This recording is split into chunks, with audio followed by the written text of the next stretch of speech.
Hey, Corinne here, founder of Speckled, the tool that helps PMs build the right thing at the right time.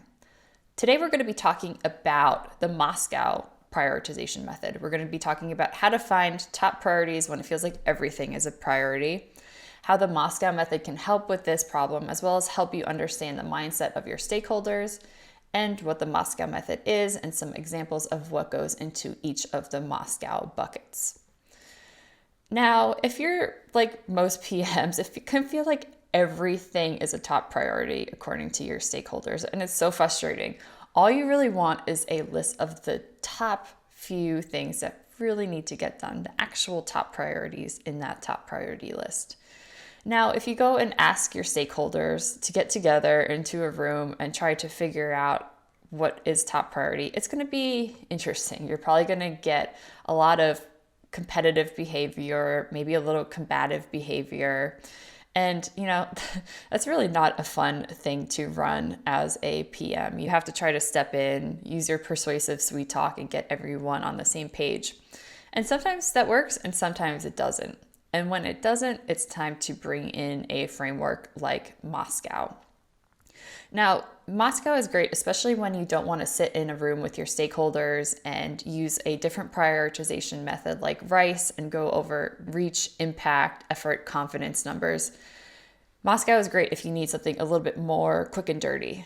So MoSCoW helps you understand the desires of your stakeholders and your team. It's going to help you get a clearer timeline on all of the things that you need to build. It's going to help you understand expectations. And of course, it's going to help you figure out what your must-haves, should-haves, could-haves, and won't-haves are.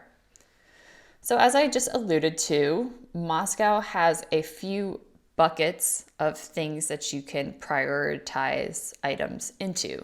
And to repeat them, they are must-have, should-have, could-have, and won't-have. The O's are just kind of thrown in there to make the framework a little bit more pronounceable.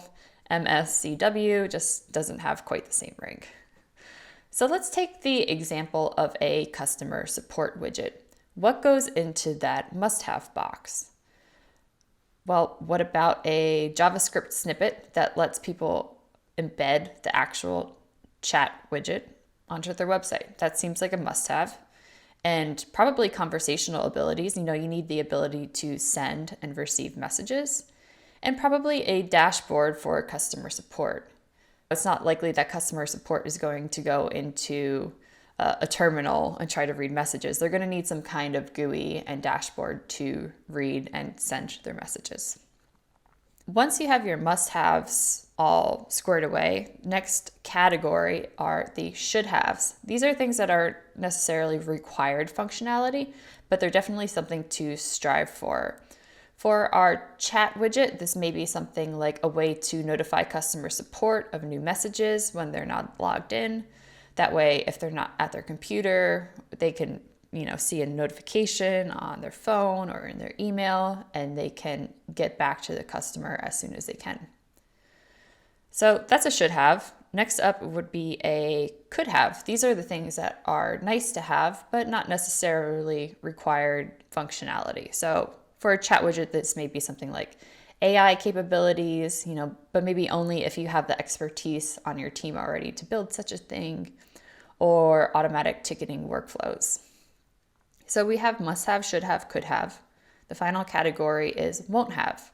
And these are the things that are just out of scope, maybe things that you're going to wait to build for a while. So for a chatbot, this may be, we're not going to build custom bots or chatbots, at least for now. Maybe that's something to work on in the future, but for right now, we're not even going to think about it. Another thing that you can do is, if at the end of this MoSCoW prioritization process, you still have a bunch of must-haves, you can add a deadline or a time box and try to figure out which of those things in your must-have list are going to be able to fit into that time box and which should be plucked out and moved to a different time.